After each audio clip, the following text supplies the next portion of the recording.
Hey everybody, it's Chris. This episode is part of a new series we've started over here called Builder. We'll be talking with climbers just like you who in some way allowed us to help them in their efforts to build a better climber, whether that's using our self-coach training plans, one of our courses, or working directly with one of our coaches. We'll be discussing the methods used, exploring how they scheduled things, talking about what went well and what didn't, and learning all about the wins and losses along the way. And the builders we're talking to today are Lucia Lee and Noah Steinberg. And when I recorded this conversation several months ago, I was just meeting them. But since then, I've started working with them both to help them prepare for their upcoming Red River Gorge season. So maybe we'll have them on again in a few months to discuss how things went this time around. In the meantime, though, there'll be links right there in the show notes where you can find Noah and Lucia, as well as how you can train with us and related podcast episodes and articles that you might just find interesting. You'll also find a link in there to my newest course, The Atomic Elements of Climbing Movement, which proposes a new framework for thinking about and discussing climbing movement, as well as an evaluation that'll help you decide on where you should be focusing your own efforts. I think it's a game changer. Check it out. All right, let's get into it. I'm so excited to talk to you guys because I've been watching your, I don't even have the right superlatives to add to this. I've said it so many times already. These wild seasons that you've had where you're just crushing everything. I get so jealous watching. So thanks for being here. Thanks for inviting us. Yeah, thanks for having us. We're super excited because we've been a huge fan of the power company. So it's been cool reading about other people who have done it and then being like, whoa, how is that possible? And then kind of seeing it come to life ourselves.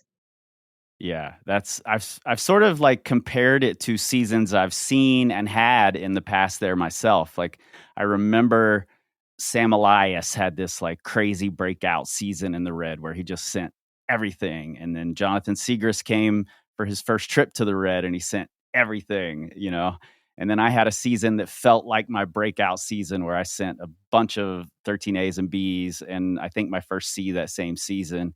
And it seems like you all are having that exact same thing going on right now. I wish I could be compared to Sam Elias, but I'm comparing you. Well, I'm comparing you, so you're just gonna have to accept it. Well, I think Sam is from Michigan, so I'm from Michigan, so cool. Yeah, he is. Maybe that's the connection. It's in the water there. Mm-hmm. Yeah. It's the lack of mountains and all the pent up energy that when you finally see real rock, you're like, okay, I have to smash this now. Yeah, that's how the Weekend Warrior thing goes. Let's start this with some rapid fire details here so we can all kind of get to know you. Let's have Noah answer first, then Lucia. Age? 30, and I just turned 30 2 weeks ago, unfortunately. Happy birthday. Thank you. I'm also 30. I'm 6 months older than Noah, a whole 6 months. Do you hold that over him? Do you tell him I'm the older one, I get to tell you what to do? Well, sometimes I'm from the future and, I'm turning 30 is quite bleak. Get ready for it. Yeah, she's been warning me this whole time. I'll be 50 this year, so I don't feel bad for either of you. I wish I was just turning 30. Occupation, Noah? I'm a physicist at a national lab outside of Chicago.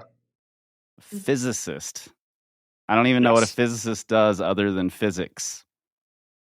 Basically, yeah. I try to research how the universe works and why it does. Crazy. Lucia? I am a small business owner, so I run a company that manufactures educational technology for, classrooms and conference rooms. So I imagine both of you are probably pretty busy and pretty mentally drained at the end of work days and work weeks. Very much. We're barely awake right now. we do have a pretty high stress job, which It makes it a little bit difficult sometimes during the season because most Yeah, I climbers, bet. we were just talking about this, but a lot of climbers have the mentality that's like, I want to get fired from my job. I hate my job. And Mm-hmm. like, I just want to climb. And when we spend a lot of time down in the red near climbers, it's hard not to adapt that type of mindset. So, Totally. yeah. Yeah, we should dig into that more as we go here. Height, Noah. I am 5'8.5", and the half inch is very important. I agree. I'm also 5'8.5". Nice. Lucia, Nice. I'm 5'5". ape index, Noah. 0. Me too. Lucia. Nice. Wow. I'm like a minus 0.5. I don't know if it's I have really bad shoulder flexibility surprisingly. So I don't know if like I'm a 0, but I fluctuate between minus half and 0. So basically Yeah. 0. That's part of just getting old, you guys. It's as you get older, you'll get shorter and your ape index Start gets shrinking. smaller. No. Oh, no. I haven't measured myself in a few years just for that reason. I might be like 5'7" and -1 now. I don't know. Oh no. Just keep saying 5'8.5". How many years have you been climbing, Noah? About 5.5 now. Nice. Lucia? So total probably around 11 years, but I didn't really start like having a climbing gym near me, so really climbing until around 5 or 6 years ago. Got it. So both of you are about on the same like trajectory there. Mm-hmm. Highest grade you've climbed? 13B for now. 13C. Nice. See, you're older. Got me 6 on months that one. older. That's it. Yeah, the Exactly. 6 months. Yeah, she's always just one step ahead of me. That's a great way to be. You have somebody to chase. Exactly. Yeah, once I turned 30, I started climbing harder, I feel like, so. Yeah, I climbed harder at 30 and then I climbed harder again at 40. So There you go. you guys might be climbing mid 515 by the time you hit 40. I can only hope. Climbing superpower. For me, probably lock-offs. Okay. Yeah. For me, I climb with really ridiculously high feet, kind of like a crab. But I also learned that I'm really good at pockets too. So Cool. For sure. Well, we're waiting for you out here. Lots and lots of pockets. I know. Kryptonite. Oof. What did I say? Slab and very bad feet. We got a lot of that out here too. So. Yeah. Lucia. So probably like pinch slopers, but more so probably in terms of for like indoor climbing and also I guess dynos. I guess And I don't know. You both use the same plan, right? What plan did you choose? The Climb 514. Okay. And bonus question here: do you have favorite Miguel's toppings? Ooh. Lucia's made me really partial to ham and pineapple. So I think I've gotten that on every single pizza in the last like 2 years, basically. I know Miguel's has a lot of really cool toppings, but for some reason I'm just not into that. I like the pineapple and ham, and the other toppings kind of make me nervous, so I just go with the OG. Gotta do what you gotta do, you know? That's the whole purpose behind going to Miguel's is to enjoy yourself. So But the beta on the pizza for Miguel's is getting it cooked well done. Otherwise it's a little bit like soupy. Yeah, I could see that. I haven't been there in a long time, but the volume like exponentially grows every time I'm there. So I imagine now they're doing like 6 million people a week or something. It's absurd. They don't even let you order ahead anymore because too many people come. Really? Mm-hmm. Wow. When I first went to Miguel's, I'm sure I've told this story on the podcast before, but the first years I was climbing and going to Miguel's, there was one table inside with 2 van seats, like bench seats from a van, were the only seats inside. And it was just a 1-room shack. Like you could see through the walls. There were holes in the walls. You could see outside. The oven was in the front room. And if you saw 5 other climbers, it was like a busy day at Miguel's. That's crazy. Yeah. And the parking Yeah. was only right in front of the building. So there was room for like 3 or 4 cars. Yeah. Now there's maybe 500 people a day, something like that during the season, Yeah. maybe more. Yeah. It's gotten crazy. Good. I mean, good for them. I don't think I could do it the way they've done it. No, they worked way too hard. No doubt. Let's jump into like choosing the plan. Did you have a specific goal, and how did you come up with that goal? And then how did that lead to the plan that you chose? I'm curious. I think that I had I had sent my first 513 the season, 2 seasons prior, and the season right before the training plan. So this was spring of 23, because I never send in the spring. I had chosen a bunch of 513 projects, and I had just come so close to doing them and just ended up like failing on like the last move of both of them, like over and over again, and was really disappointed with that. And so I think Lucia and I, we had been just sort of gym climbing, bouldering mostly with friends for the last couple of years. Sure. Never anything structured like in our entire climbing careers. And so we were like, I wonder what would happen if we actually, did something for real and actually had a structured training plan and went with people that, had a sort of tried and true method. And we'd read books of yours and listened to the podcast a bunch. And I think both Lucia and I, whenever we want to go for something, we always pick like a very audacious goal. And so we weren't just going to pick like, climb another 513. The obvious sort of next step once you've done that is, all right, I want to climb 514. Mm-hmm. Sure. So we went with that and just tried to see where it would take us. At that point, I would say like I've been pretty consistent with climbing. Like it has been since I guess 5-6 years ago since I've like plateaued.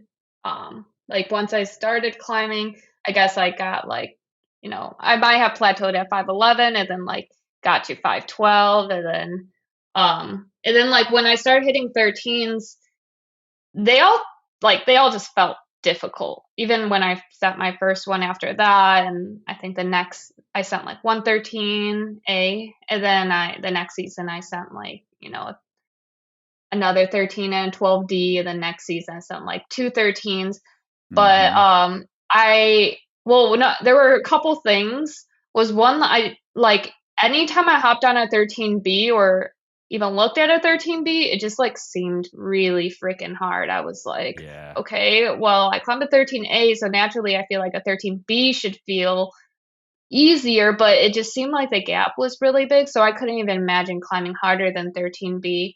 So I think at that point, I'm starting to get towards my 30s. I was like, man, I want to see what my physical limitation is, and like if structured training can get you to your goal faster, then I want to see how that looks. So that was another huge reason why we picked that. And we also came across in a blog post that you guys did. I think you guys did it with Scott Pagel, and it was like showing his progression. And I was like, holy cow. Like right now, climbing 113 a season is like what seems fathomable to me. But how is this person climbing like multiple 513s?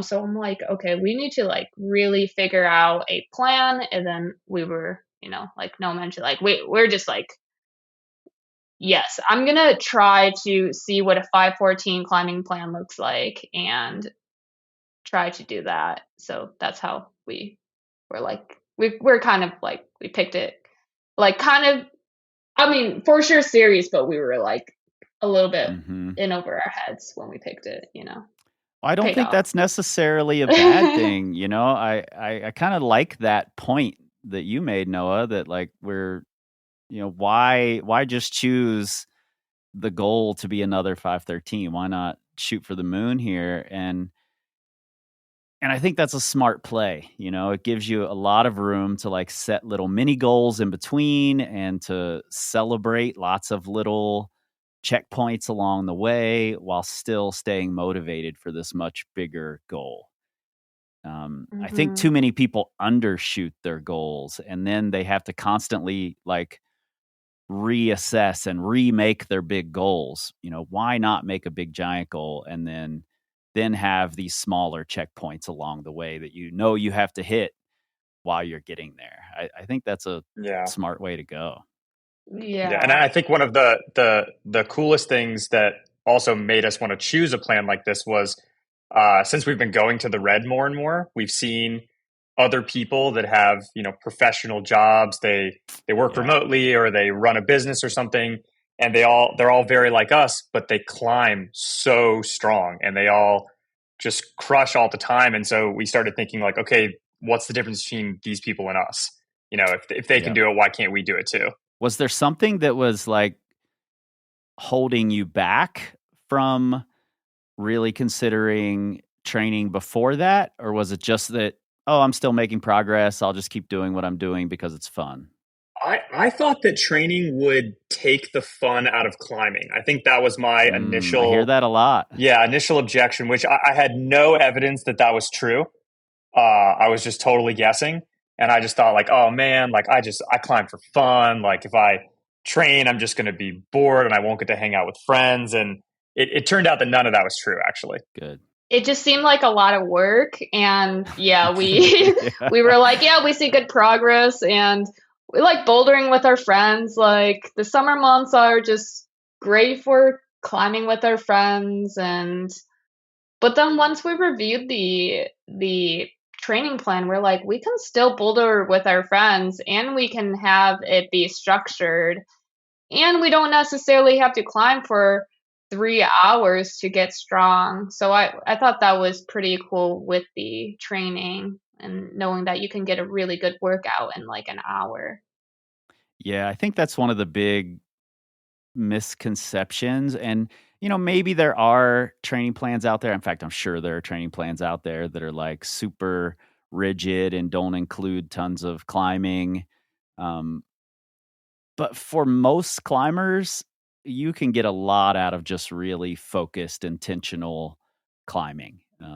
Doing specific things, setting up some specific constraint that leads you to either getting fatigued in a certain amount of time or having to climb a certain way or something that, leads you down a certain path that really just focuses your time in a different way than you do when you're just climbing with your friends. And it can still be really fun. I mean, for me, it's over the years, I think there have been times in my climbing where I like training more than I like climbing. And that may be the case right now, where I'm spending most of my time on like lightly overhanging tiny crimps and really slippery feet, and my fingers are too old to be holding these little crimps. So I like going in the gym where there are slopers and pinches. But certainly in the Red, I was also of the opinion initially, like, this is too much fun. I don't want to take away from the fun. How can I create training plans for people that are also fun, but also focus their time in such a way that it's going to help them climb harder outside? And to be honest, climbing harder outside is just more fun than not climbing harder outside. It really is. Yeah, 100%. Yeah. Like, I mean, like the stuff we've been able to jump on, like in the last year, that I would have never thought that I could climb. It just keeps getting better and better. And I'm sure that above what we're climbing now, it's even better. It gets better and better. And I'm not saying that to be elitist at all. It's just the climbing gets more fun when there aren't as many options and you're in cooler positions and they're taller and they're steeper. And, it just becomes more fun when you have more options of things to climb on. Yeah. Also, like, people can like prove me wrong on this, but there's not a lot of good climbs, in my opinion, under 512. I mean, sure, there are, but like 512s are really fun in the Red. And when you can climb at a level where you can flash 512s, they're even more fun. So like, even if you're not like climbing at, 513 level or 514, whatever, it's like being able just to like spend a day and put down multiple 512s in a day is such a blast. Yeah, absolutely. And you're climbing in an area that might have the best collection of 511s almost anywhere, you know? But you're right. Climbing gets infinitely better when you hit 512 and then again at 513. And I think eventually there becomes a point where, you know, for anybody, no matter what the level is, things just become painful and hard and frustrating. Um, but there's certainly a lot of room for everybody to grow before they hit that place. Mm-hmm. Yeah. Okay, so you've got these Climb 514 plans. Did you do the proven plans or the ebooks? It was the ebook, I believe. Mm-hmm. So you've got the Climb 514 PDFs. You're both working busy, demanding jobs. What was the plan for like fitting that into work and life? Did it seem daunting? Did it seem like it would fit? Well, it was nice because Noah's he's like a scientist and he loves just data and stuff. So he immediately, like, we took that, put into Excel document, and we're like, okay, so this is what our climbing workout's going to look like. And we mapped it out like per day, by week. And then we generally climb 4 days a week in the gym anyway. So we were like, okay, so these are the days we generally climb. And then instead of just screwing around on the bouldering wall, we're just going to implement this. So in terms of our normal jobs, like for at least the summer season, because we generally don't do much outdoor climbing in the summer, we generally use that time just to focus on working. It just fit pretty perfectly with our schedules to just like spend the summer working and training and occasional vacations here and there. I might need that Excel document, by the way. No, I can send it to you. Yeah, I think it's really useful. We sent it to some friends too because we were. It's really easy to, I think, do something like this when you have other people that are doing it with you. Mm-hmm, so totally. Like the fact that that Lucia and I are doing this together made it really easy, and it was broken down really well. So we went through all the exercises and really understood, watched YouTube videos. I think of you doing there was some campus exercise that you were doing that I couldn't even do, and I was amazed that you were doing it so easily. And then it just fit pretty easily into our climbing schedule that we already had. And whenever we travel, we try to make sure that we're at least somewhere close to a climbing gym. So even if we're not at our home gym where we're comfortable, we can still like do the workout that we needed to do. So it fit pretty seamlessly into the sort of climb life balance we already have. That's good to hear. When I write these things and I'm sort of basing them on my own, preconceptions of what a busy person's life looks like. So it's good to hear from other people that they are fitting into their lives without too much trouble. That's the whole purpose of these things. It's like, I'm going to give you I don't know, optimum is the right way, but sort of maybe the maximum of what you should be doing if you're also a busy working person, and try to do it in a way that fits into a real person's life and not like I'm treating you like you're an Olympic athlete and you have to drop everything else in order to get this done. So I'm glad to hear that. How much do you travel? Like, do you travel a lot for work? Is it mostly vacations? What's that look like? So for me, and Lucia will have even more, but so I work in like a hybrid remote thing right now. So I have to be at the national lab that I work for like 1 week every single month. So we're currently based like on the southeast part of Michigan, like right outside of Detroit. So about once a month, I have to drive to Chicago. It's like a 4.5 hour drive, stay at Airbnbs. I've stayed in our van there, try to climb at some of the gyms there and then drive back. And then a couple times a year I have conferences. So I'll have to fly to Seattle, Arizona, somewhere else. So my travel is not too terrible. It definitely is disruptive though, having to leave for like a week at a time, almost every single month. Especially because the gyms that are close to where I work just aren't that great. Um, but it's not the worst travel schedule ever. Sounds, I think for a lot of people, that's going to sound like the worst travel schedule ever. Yeah. And I mean, the other thing is that, like, not only do I travel for my own work, but because I work remotely and, I like to stay with Lucia, we like to be with each other most of the time, I'll usually join her on a lot of the work trips that she goes to. So, you know, conferences or work shows in Vegas or wherever she is all over the country. I mean, she'll tell you a lot more about it, but we try to stay together. So I have double travel duty for that too. Yeah. Yeah, for me, I'm during the summer is a little bit more chill for my travel schedule, because I work with a lot of schools, so schools are generally closed during the summer, and we're just working like we're doing installations, but that's our customers doing the installation for the schools.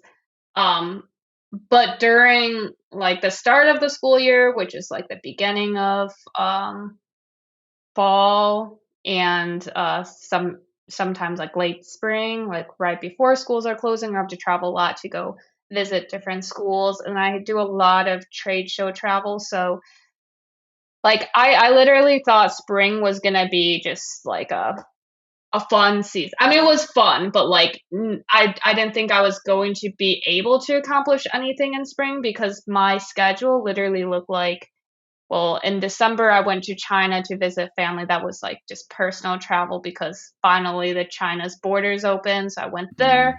And then immediately I had a trade show like second week of January. And then I think I had like 7 trade shows back to back, literally flying from Wow. like this state, like Florida to Texas to, I had a trade show in Spain. So then we threw in a quick Oh yeah. climbing trip in there, and then I came back and had like a trade show in Columbus, and it was literally insane. I am so glad that part of my life is over, but I'll probably be back next year. But anyway, so I was like, there's no way like I can have that same expectation of like being able to climb hard stuff in the spring because I need to focus on work. Like that's how I'm gonna pay for my bills. So Right. like just having a expectation of like, yeah, whatever, like I'm just gonna try to have fun in the spring.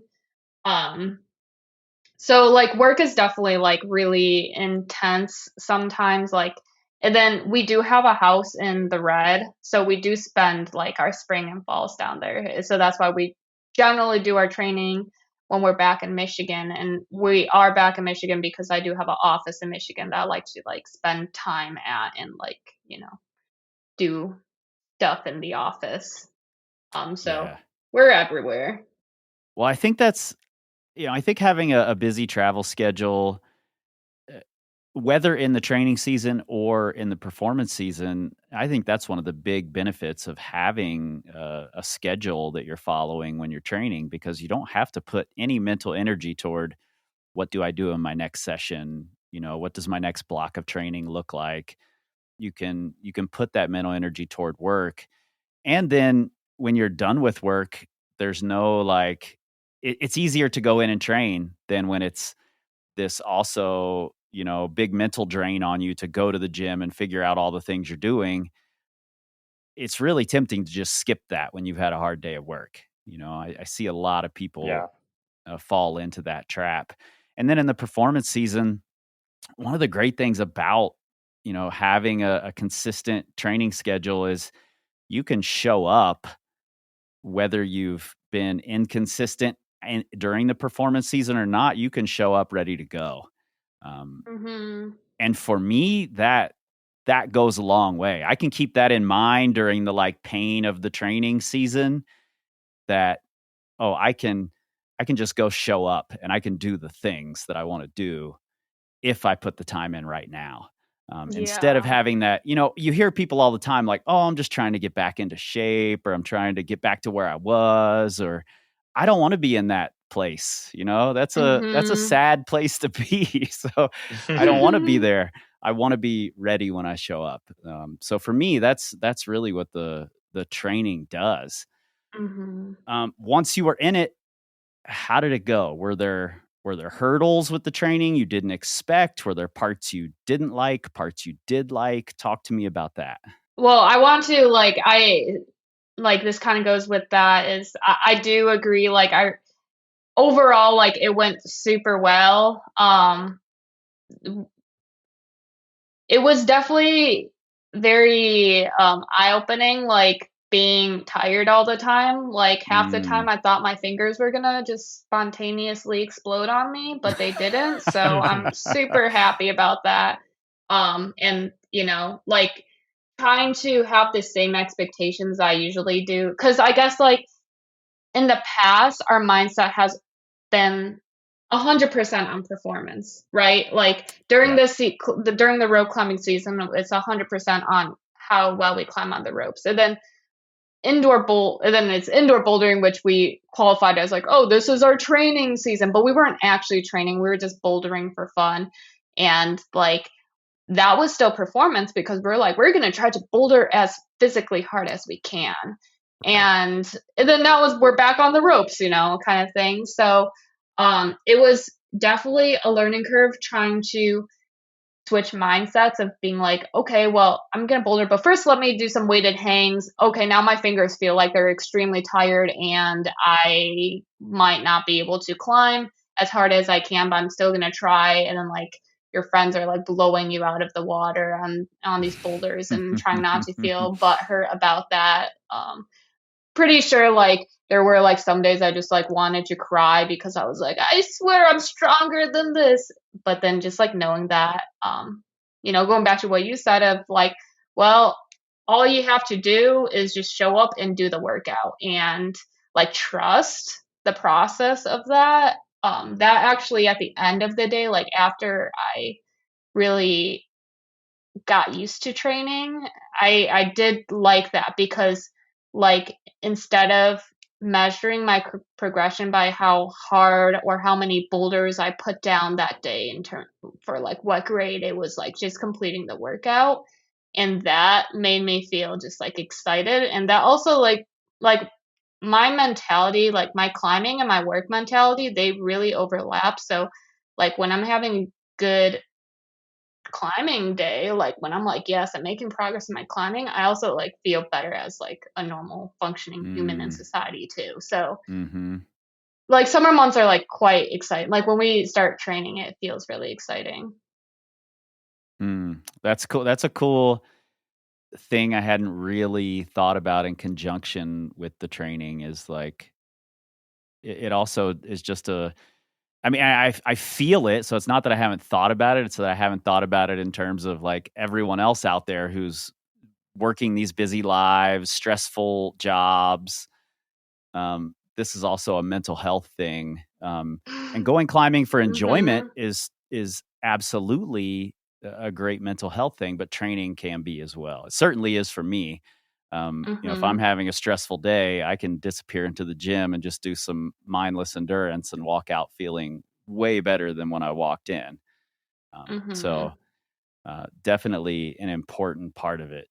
And I think, you know, something you said there, Lucia, I just want to touch on. It's definitely a fine line that I think you have to walk, especially at the high levels of are you doing too much? Are you not doing enough? Um, but being your first training cycle, I think it's almost always going to feel like a lot, Mhm. just because you're pretty new to it. As your capacity builds, you know, you don't want to be in that zone as often. Um, but I think it's a mistake that a lot of people make that there's this like push to never be tired in your training, to never, you know, never get yourself into a hole. As long as it's a hole you can get back out of pretty quickly and easily, I think it's not a bad thing to learn what that fatigue feels like, to learn how to climb while you're fatigued. That makes all the difference at the top of a pumpy hard route when you know you've gone through that a number of times in training, you can execute in that same way right now. But if you've never gone through that, it doesn't really matter how much endurance you have. Your brain's not going to be prepared to move through that. So I'd rather learn that in training than learning it falling off the top of my project 10 or 12 times. Yeah. And I feel like climbing in the red, especially, yeah, that helps a lot because it's very much about suffering in terms of how pumped you are and that you just need to keep moving through it when you feel like your arms are exploding. And so being able to train that in the off season, because I think to answer your question that you asked, Lucia, the hardest thing was not realizing how tired I would be every single session. I mean, it wasn't necessarily that they were longer than I'd ever climbed before, but it was lots of exercises, lots of hangs, like max bouldering, all these mini projects, the on the minute bouldering, all the kind of stuff. So I think it was just more effort than I was used to giving, I think, throughout like a season or throughout a session in such a compact amount of time.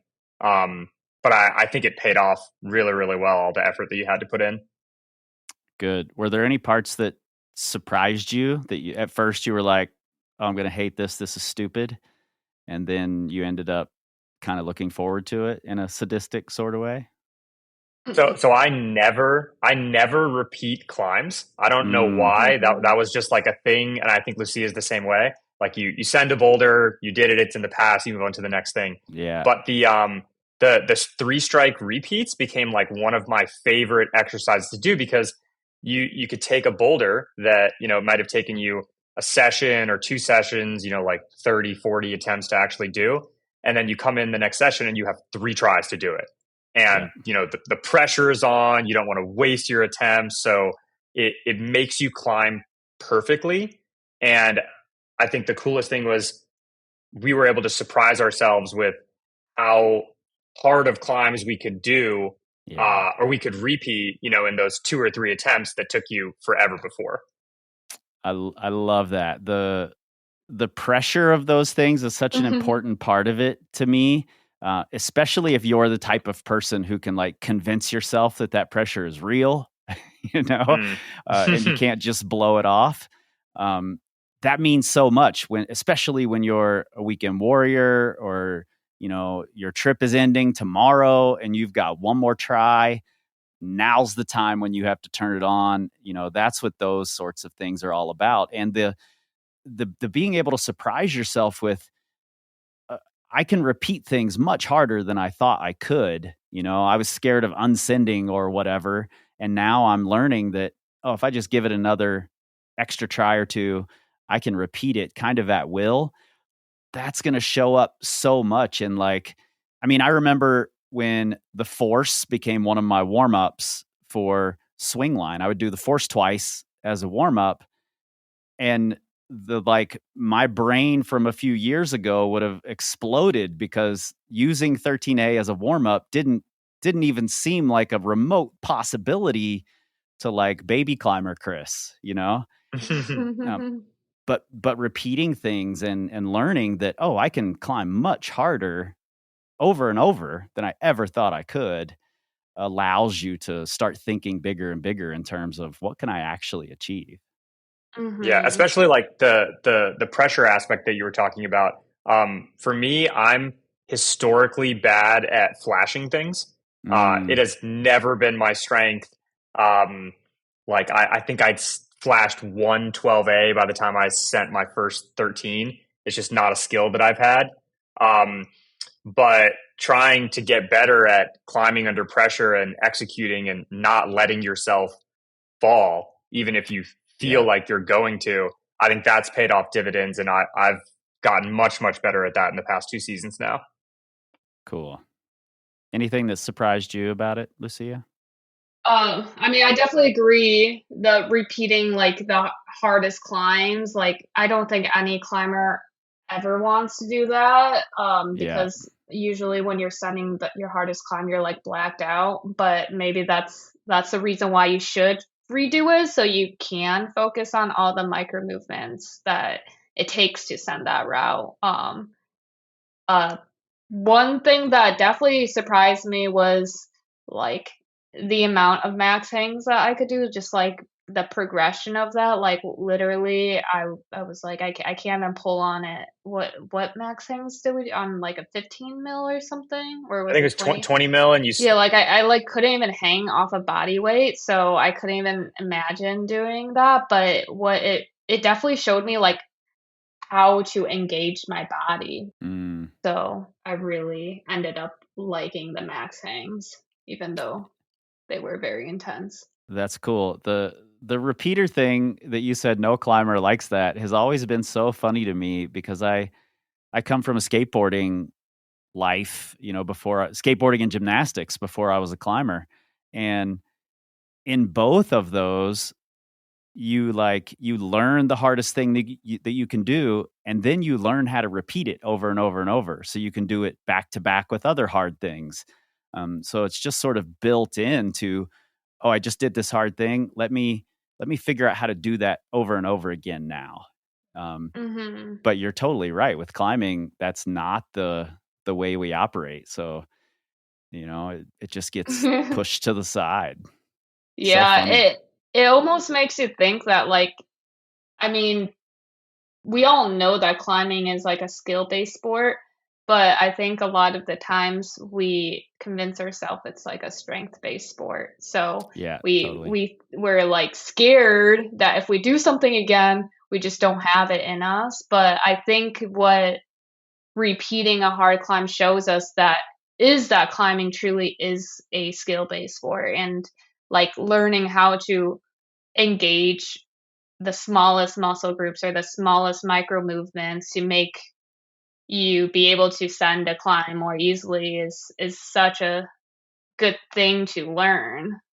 Yeah, especially for sport climbers, thinking about like when you go up a really hard route for the first time, I hear people all the time say, there's no way I will ever be able to do this on point. Like that move was just way Mhm. too hard. That was my absolute limit. I'll never be able to do that on point.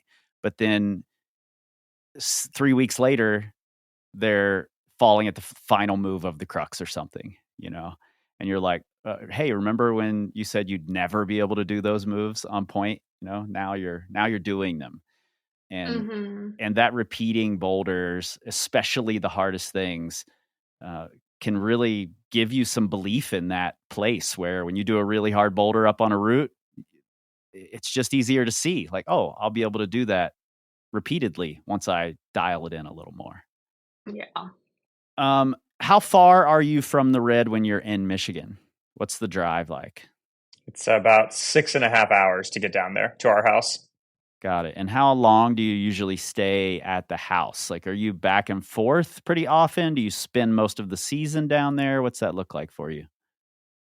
Um, we try to stay down there as much as possible. Occasionally, like Lucia will have a work trip. I'll get called into the lab, or I'll have a conference I need to go to. So this season, she had to leave quite a bit, Lucia. Like you had to leave the week right before you did Angry Birds. You had to leave like a day before last week. So it's kind of Mhm. random. Like you never know if you'll be there for 5 weeks straight or a week and a half, and then you have to go home for 2 weeks. Um, but ideally, if we could be down there for 3 months straight with no interruptions, that would be the best thing. Yeah. Yeah. It feels like this season I was gone like every other week. I had to like drive somewhere. And we have been slowly like we've had our house for 2 years now, and every season we've been pushing our timeline down there a little bit longer and Hmm. longer. Um, but I would say that we're probably down there like 2 weeks at a time and then back and Got then it. down. Yeah. That's a pretty, I mean, a lot of people listening are going to be like, wow, that's a total dream setup, to be able to I stay there. know. But like you said, you just got the house a couple of years ago. I'm sure that there was a build up to that in some way. Like how does that decision happen? Oh, we're going to get a house down there so we can just spend more time there. What was there any decision at all, or was it just like, yeah, we have to do this? Yeah, so we first like started off as weekend warriors, and we were Yeah. climbing like 12 A's, and like starting around COVID time. We would go down there, and we actually built out a van. And so first we were little tent campers at Miguel's. Hated camping at Miguel's. Everyone just like no one sleeps there. I have no No, idea. It's just like terrible. And then we built out a van and started camping at Daniel Boone's coffee shop. And but the thing about having a van in the red is like most of the roads are terrible. Mm-hmm. So we were kind of also like driving a van back and forth in Michigan is just it costs a lot of money. Like vans use up a lot of gas. So we're Yeah. like, well, maybe we could like look into some housing. And when we're weekend warrioring, we're probably going down like every other weekend probably during the climbing season. And it was really exhausting. I mean, we still have a lot of friends that do that from Michigan, and it's literally insane. Like because every time I drive back to Michigan and back, I feel dead. But anyway, and then I think COVID just offered like a really good time to get a house down Mm. there, and we were both able to just push our jobs to being more remote. Like they were hybrid, and we like kind of pushed them to be a little bit more remote, and like made it work. And we just I remember got first we pretty. had the Stanton house. Oh yeah, and then one of our friends, they're a couple. They were like, "Hey, we have a month off from work. We're thinking about getting a place in Stanton. We're like in the red for a month. Do you want to join us?" And we're like, "Oh man!" Like at this point, like I don't think we really had sent a 12C yet. Maybe we Mm. sent like a I think easy. you did Mirage maybe. Yeah, and we were like, man, think of like all the things we can send if we just live down there. Because like, I mean, for some people, like they can send things in a session. Like for me, I was like, hey, everything felt kind of like a battle. I was like, if I'm gonna send a 12, that's I mean, I was able to send some 12As in like a day, but like imagining sending anything harder than a 12A, I was like, yeah, I'm gonna have to multi-session this. Like if I ever want to send a 513A, I don't care if it's gonna take me 100 attempts. I'm gonna like do 100 attempts on that, and I'm just gonna camp under the climb. And in order to do that, I have to like live in the red, I guess. It sounds Yeah. extremely obsessive, but we are climbers, That's so. climbing. Yeah. Well, I think that's an important part of like everybody's progression. It's going to look different for different people, but like figuring out a way to make your lifestyle fit your climbing better, I think is a really important thing. And something, I don't want to gloss over this. Like I am 100%, all for people training to climb harder, but there's a component of it that's even more important, which is having access to climbing more often. Mhm. That I think goes a long way that people don't realize. And if you combine those two things, it's like superpower um, when it comes to pushing your climbing forward, making you a better climber. Um, and I think oftentimes people skip one or the other. But if you Mhm. can combine them, it's fantastic. And it sounds like you guys did that, kind of in the perfect way. Yeah, I mean, like, honestly, at that point, before we sent our first 13s, like, I literally could not even imagine how what a person can just weekend warrior send a 13. I was like, Mm, that's nuts. Like, that could never happen. I just at that point I didn't really have the tools. Like at that point I didn't even really know what training was, but like I just didn't have the tools available to understand that. So like we were literally like the only way to do that is just to keep doing it. Like there's some people that are just so strong and it comes easily, or I don't know. I'm sure it's more than that, but for us we were like, yeah, we just need to pick a climb and try it a lot. And that's another aspect is like, to climb something at your limit, you just don't know what's going to fit you very well either. So yeah, it's also going to take a lot of time to invest in that. totally.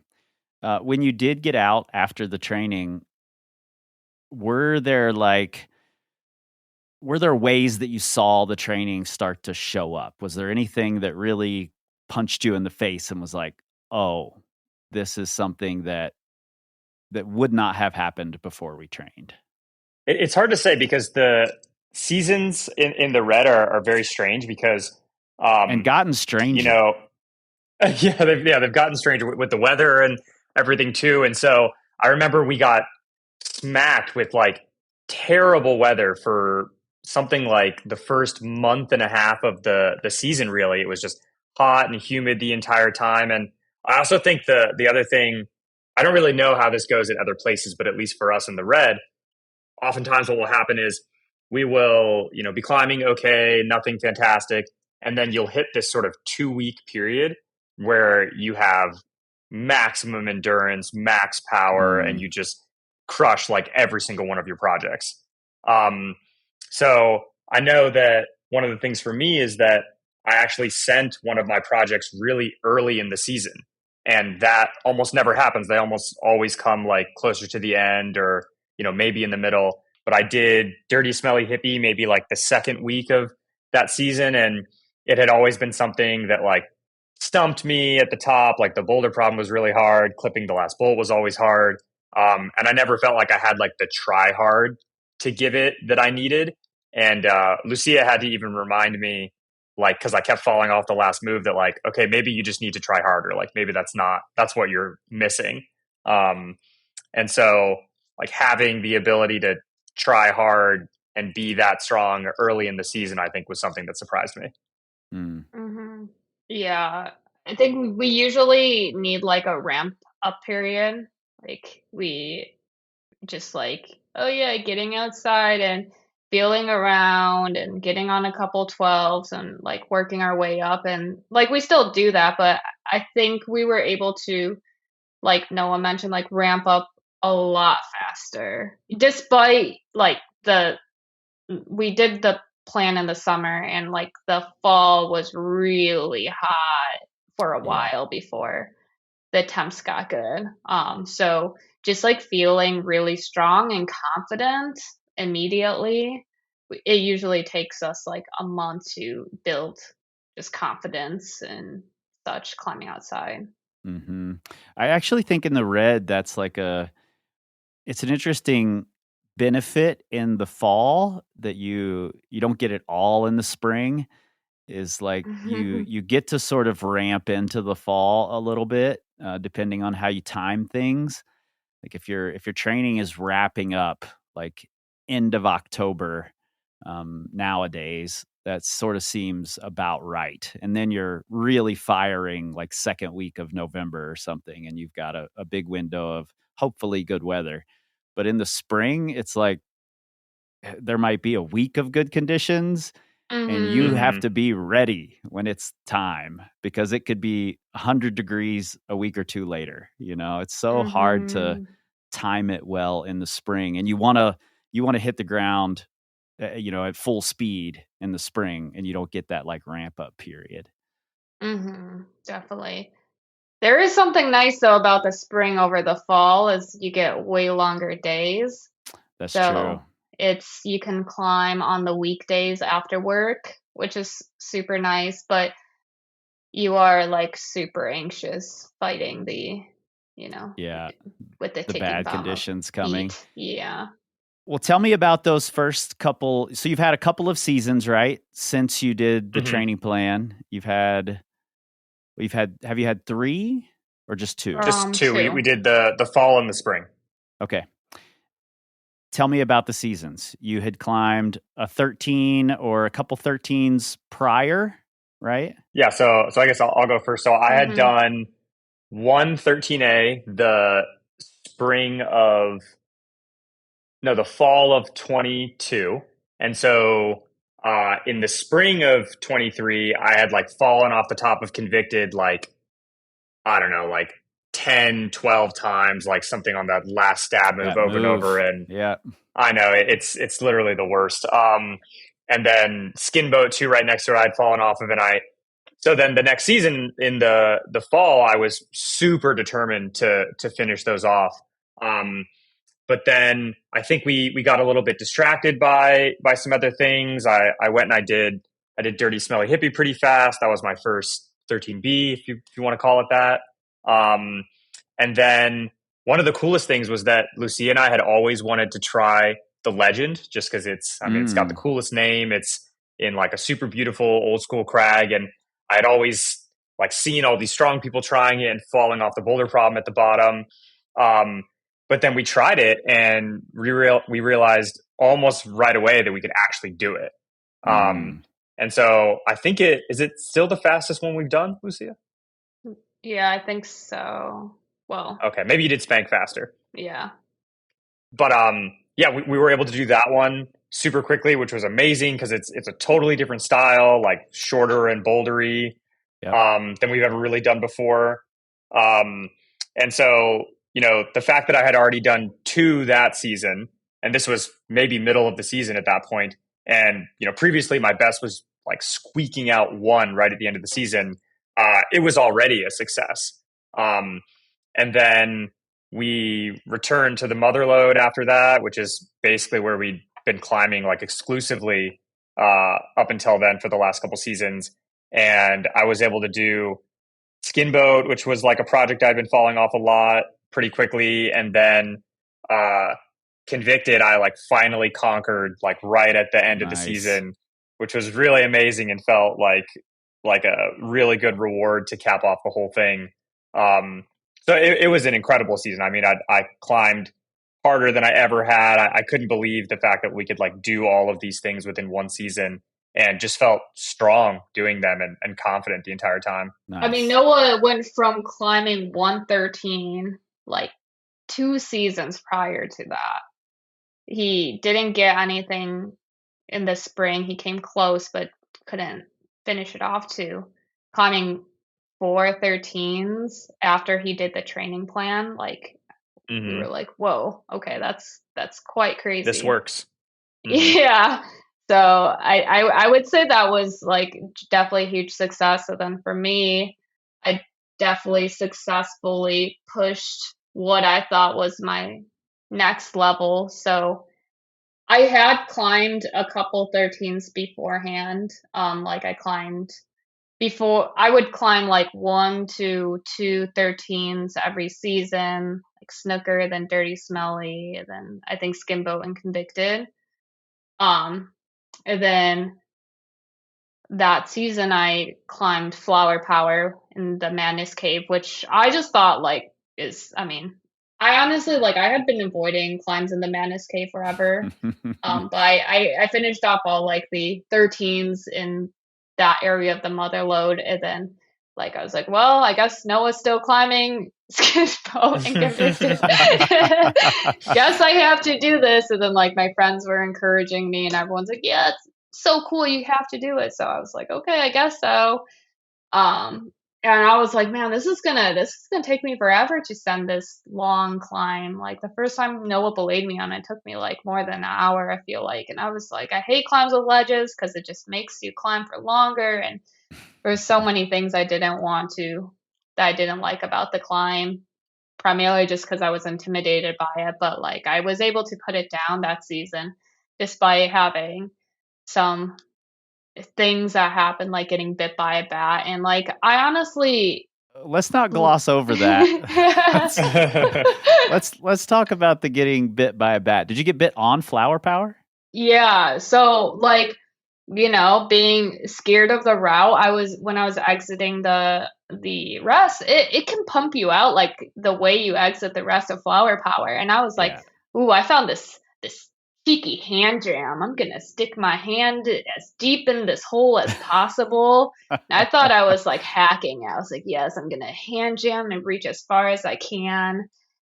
Like people are like, how can there even be a bat in there? Like people like have asked me so many times, like, where can a bat even live? I was like, I found like the deepest possible hole on the rest of Flower Power. Stuck my hand way in there because I was like, I'm gonna optimize like my exit strategy here. And then like as I was leaving, I like felt something on my fingertip, and I like I was like, that's not right. Like, I immediately knew. I'm like, that's not right. Pulled out my hand, and there was like, and a bat like flung out onto the ledge and like curled up, and I was like, holy cow! Like lower. And the thing is, like, you know how I said, like, I actually like the spring better than the fall, despite like the ticking bomb of heat, because the days are just so much longer in the spring. So like in the fall, a challenge that we had, which like you can't overlook it, is like if you're a worker and like 9 to 5 worker, whatever, you don't get much time on the weekdays to climb. So like we actually don't get that much time to climb in the fall, even being down there. So like there was one day that we're like, temperatures are prime. We're gonna take we're gonna take today off of work to climb, and then we're like, let's warm up on flower power. Noah goes up half of flower power. He actually doesn't get to the ledge before coming down because he's not trying to project flower power. He's just trying to warm up. And then I go up and I get bit by a bat immediately. And we're like, okay, there goes our climbing day. Have to go to the ER. We were like, I was like, maybe it was the most prime day of all time too. Like the most course. crisp conditions ever. Yeah, it was such a bummer. And like Noah was like about to sign convicted. He was like feeling, or Skinbo, I forgot which one. He was like feeling good. He's like, yeah, today's gonna be the day. I've been waiting for this for months because like, you know, he didn't get them in the spring. And then I was like, maybe I can just give you a catch on this. And then like everyone at the crag, because it was like crowded, was like, I don't know what to do. I don't know what to do when you get bit by a bat. And then like, you know, people are like looking, and then Noah's like, we need to go to the ER now. Now. And then so we like called a bunch of different places and like drove like an hour to London and had to wait, get rabies shots. They injected my fingertip, which was the most painful experience ever, because like the vaccination's like really thick and they're just like stabbing me, and like you can see my finger just like blowing up, and I was like crying. I have like a huge pain tolerance.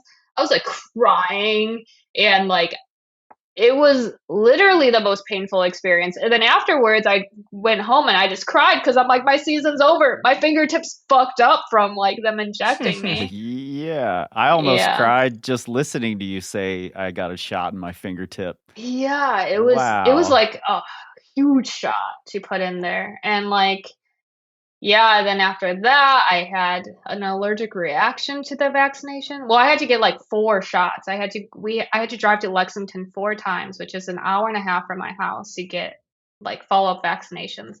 And then apparently you can get like an allergic reaction to rabies vaccination. So like actually the day before I sent flower power, the day before I was like, I'm so itchy. I think I got a lot of bug bites, and I was like itching, and there was like huge rashes all over me. And then like, I don't know if it was that night or the day after, like the day that morning of, I woke up, I literally looked like I had chicken pox.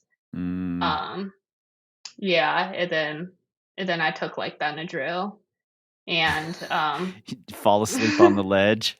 I didn't know Benadryl made you feel things. So I was like driving to the crag, and I'm like, no, I don't feel good. He's just like, okay, do you want me to drive? I'm like, yeah. I'm just like falling asleep in the car, and then I like belay Noah on his warm up, and I'm like passing out while belaying him. I'm like, I don't feel good. Like, what is going on? Yeah, luckily it was a warm up. Yeah. I had a gree, so sure, we're safe there. I was like laying on a rock. And then, but then I think by the time it was my turn to climb, because like also in the fall, you don't like it's much colder. So our strategy for climbing in the fall is like, and Noah numbs out really fast, was like, I was like, okay, Noah, get all your burns on your project. And then I'll climb flower power once he's like tired of climbing, or if he sends. So by the time sent convicted. He sent convicted. Nice. Successful day for both of you.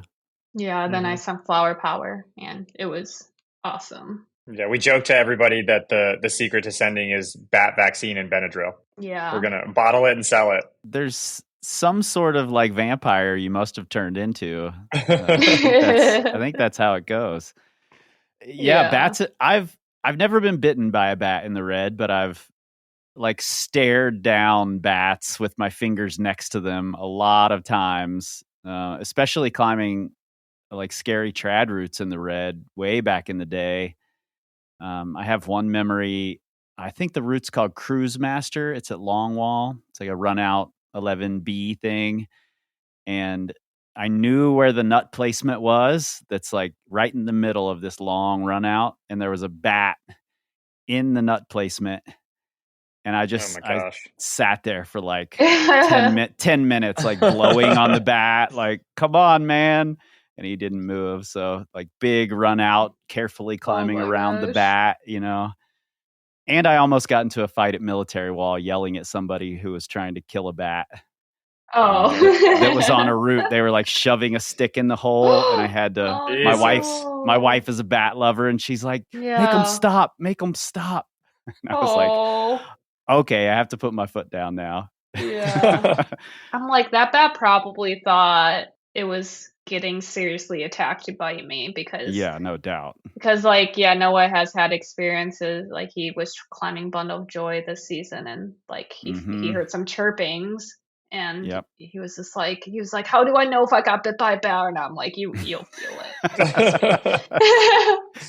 You wait for the superpowers. That's how you know. Exactly. And then was that the end of the fall? The Convicted and Flower Power? I think so, right? Yeah. I believe that was... Yeah, I squeaked out Team Wilson at the end, which I'm happy about. That climb is tough. Yeah, that's a hard one. Yeah. Well, then you've both had a pretty good spring, and there was no training in between, right? It just went straight from fall into your spring season. Yeah, we had a little bit too much work travel and then some vacations during the winter, so we didn't really get to. I think I barely climbed in the gym over the winter, like at all. But amazingly, all the training and the endurance and everything we learned kind of just stuck with us, and we had really, really amazing springs as well. Yeah. Tell me about them. Let's see. So right away, honestly, the coolest thing was our first day in the red. We were assuming like, oh, we're going to have no endurance, like we'll be climbing 12A or whatever. We went to Beer Trailer and we got on this 12D called Better Than Homemade on the right side. And I barely climbed anything hard at Beer Trailer. And I think we both sent it in like I think Lucia did it in 2 goes and I did it in 3 goes. And it's the fastest we'd ever sent 12D before. And, it was right in the beginning of the season. So we were like, oh man, this training has just given us powers that we never even knew existed before. Yeah. Training and bat bites. So exactly. Yeah.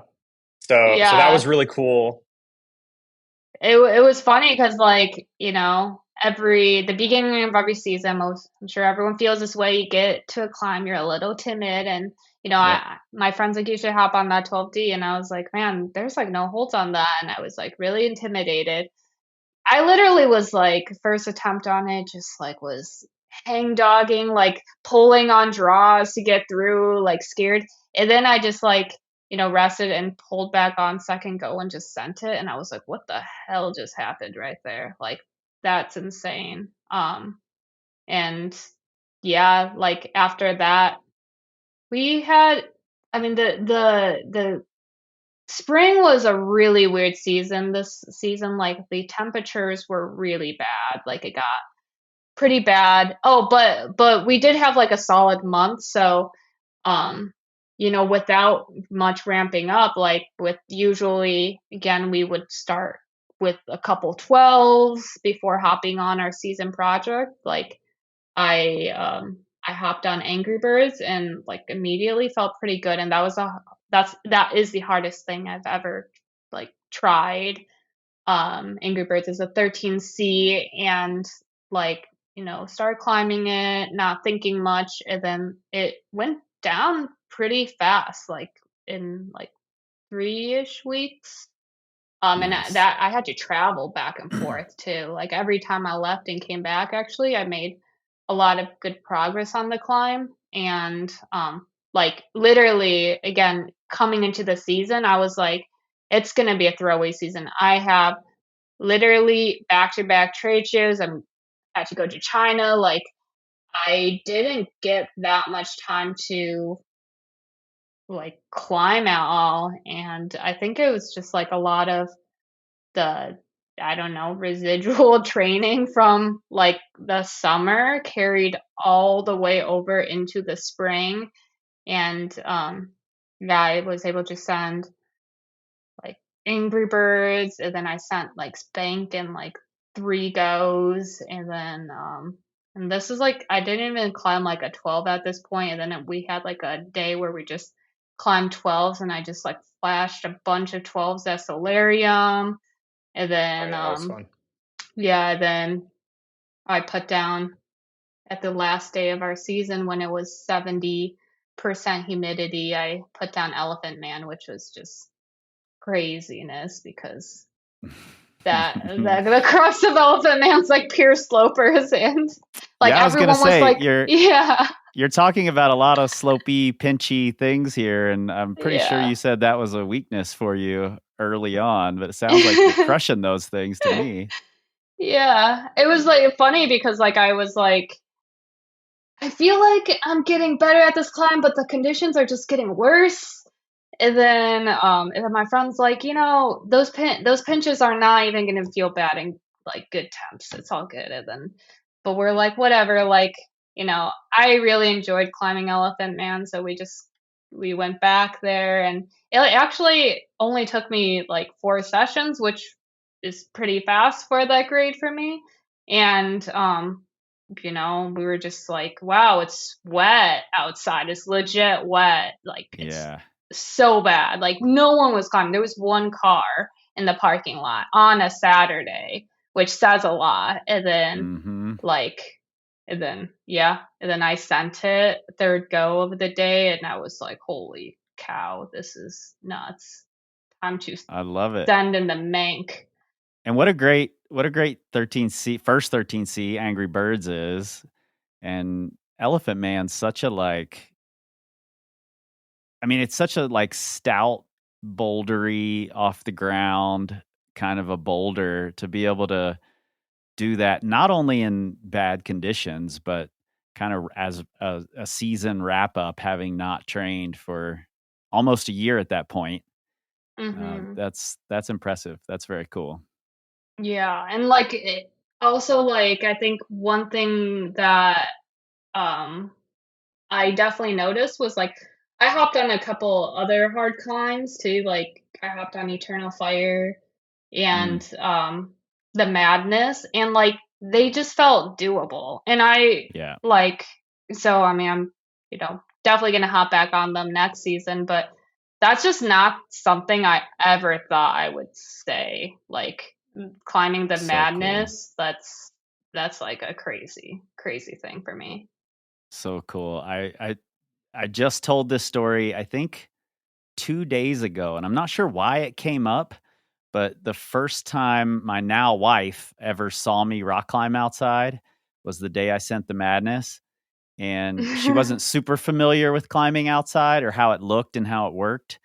She knew about the culture because she'd been a nanny for Todd Skinner's kids, but didn't really know what it looked like. And I skipped the last 3 bolts and I hit the clipping hold for the anchors, and then my other hand blew, so I turned face out Oh. from the wall when I fell. No. And it was a face down fall for 70 Oh feet. And she was just like, "Oh, is that normal? Like, that's how falls go?" I'm like, my. "No, that's not It's a good normal." introduction. You're like bungee jumping. Yeah. But yeah, that's you know what I think is happening there, that's a really important thing that gets missed a lot in this incessant conversation about training, which I've been, a major part of the problem. Um, but it gets missed all the time. And it was an early philosophy of mine that I think is what, is happening here, is that your training, the whole goal of training for me is to build up my base so that once I Mhm. perform for a while and then I come back to training, the place I'm starting from is higher than when I started the first time. For most people, I don't think it works to do this like train all the time, perform all the time. I think you're always at a mid-level of performance when you're doing that. And if you're going to hit these high performance times, I think you have to mostly stop training for a while to be performing, um, and give yourself the chance to perform at your best. So I suspect you both built your base levels up so high in that first season that when you come back to Mm-hmm. training this next time around, you're going to be starting from a much higher place than when you started the first time. Yeah, Yeah. I'm excited to see where it takes us. I think the other cool thing is that, I mean, the training was one part of it that like set us up for success, but then actually, being willing to try hard afterwards and actually use what we've gained. And I think one of the coolest things that I've learned from climbing with Lucia a lot is like trying things that are harder than you thought you could do. And then, constantly surprising yourself that this is actually something that, you deserve to be here. Like you're in the right place and you can actually do this kind of stuff. So I think you definitely need Mm-hmm. both to succeed. Yeah. Yeah. I'm glad you Yeah. said that, actually. I think that's one of the places people get tripped up. I see a lot of people prepare really well and then go out and never actually get on their projects. They get scared away by really strong Mm-hmm. people climbing on their things and they don't want to look silly, or they talk themselves out of it because conditions aren't quite right, or I don't feel great today. Whatever the reason, we conjure these reasons out of thin air why we shouldn't try the thing that we came to try, the thing we've been focused on for months. Now I'm here. Now I'm going to find reasons why I shouldn't try it. Yeah. That's pretty Yeah. Mhm. common. I think it's really difficult to like imagine that you're not gonna start the season as the same person you were at the start of last Mm, season, you know? yeah. And like that's definitely like you mentioned building that foundation. Like we definitely did build that huge foundation because like and I know we mentioned something about like resting early in the conversation. Like I feel like I actually didn't like I took a lot of days of rest in between every time I climbed, and I'm not sure if that was helpful or not, versus like previous different seasons and such like that.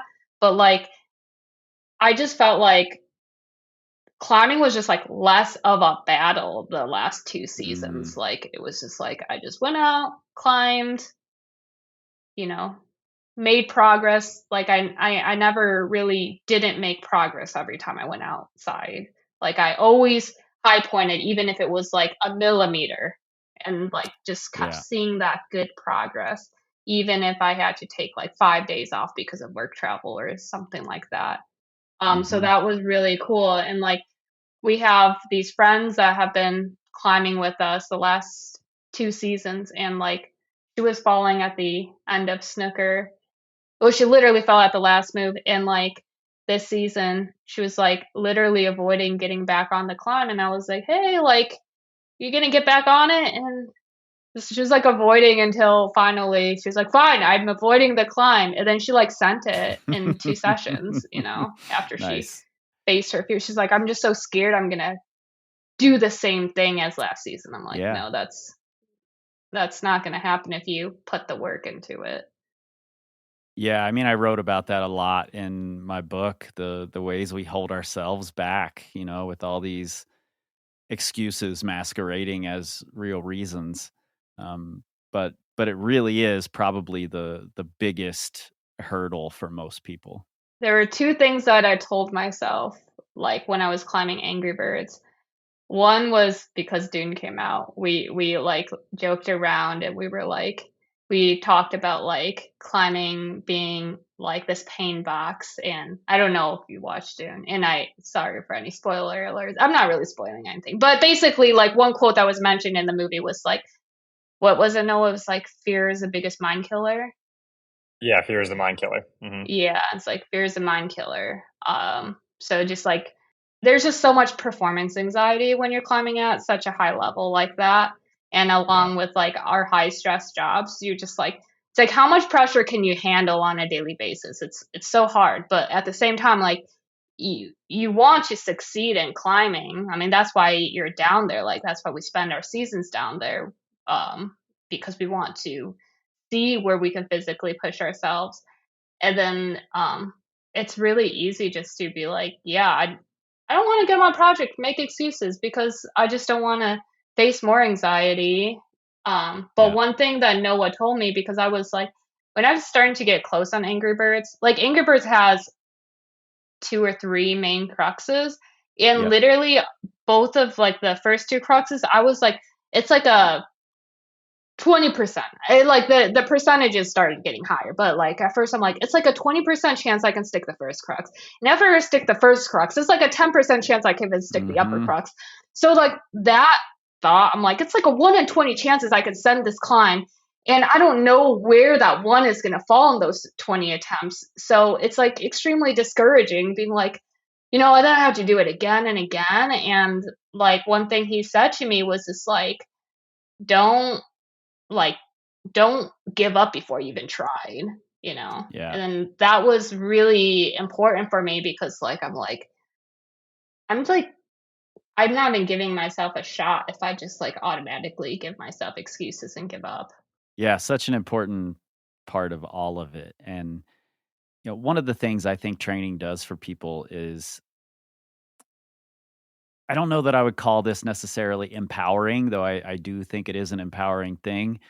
And also, not that I think you have to earn trying hard things. I don't think that at all. But I do think that training sort of gives you this feeling of, I prepared, so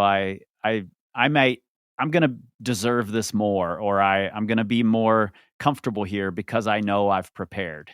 And I think that goes a long way. It's the difference of walking into a test, or your shirt, Noah, your dissertation defense, having not prepared versus having prepared. There's a lot more confidence when you're prepared for it and you're not just hoping to squeak by.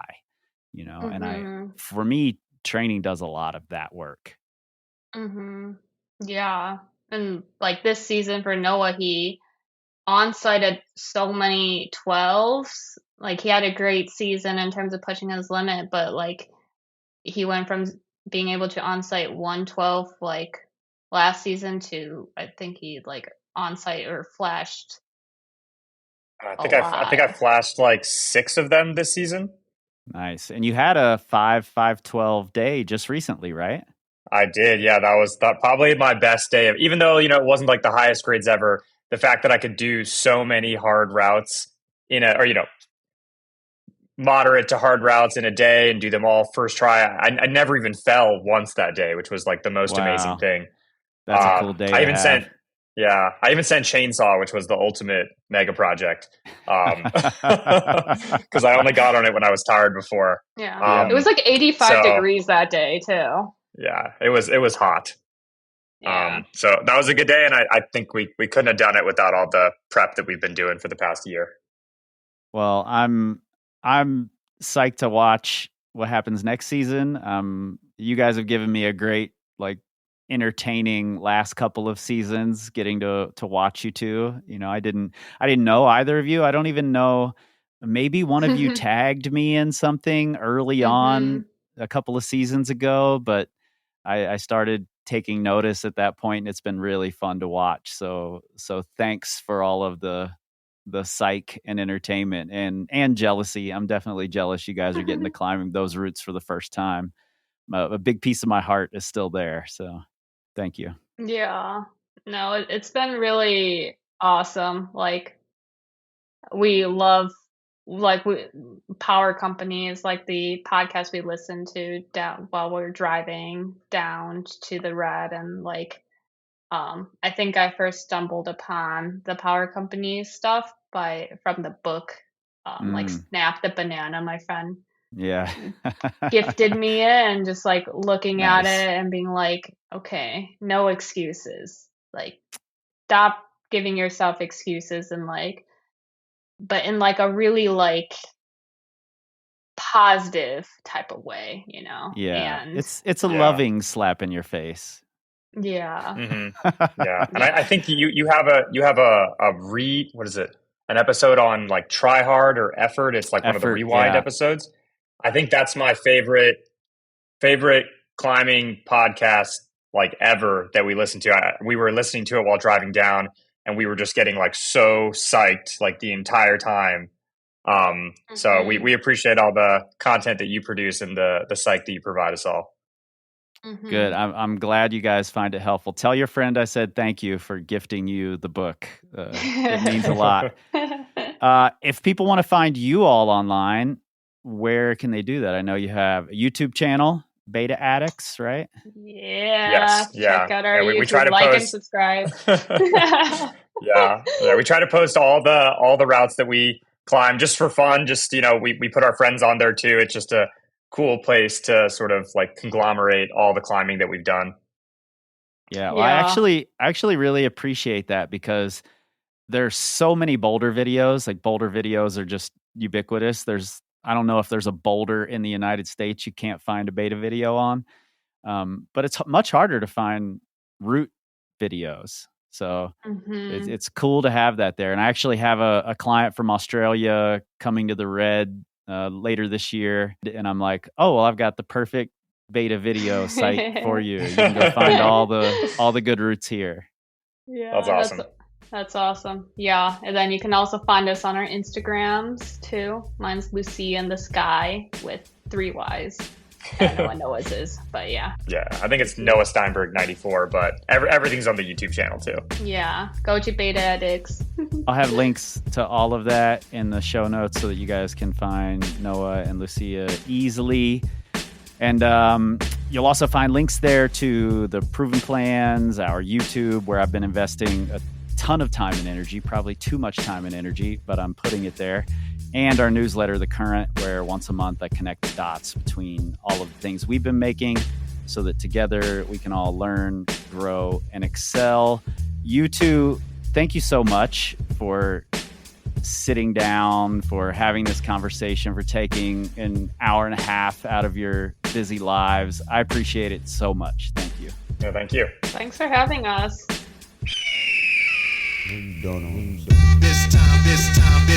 This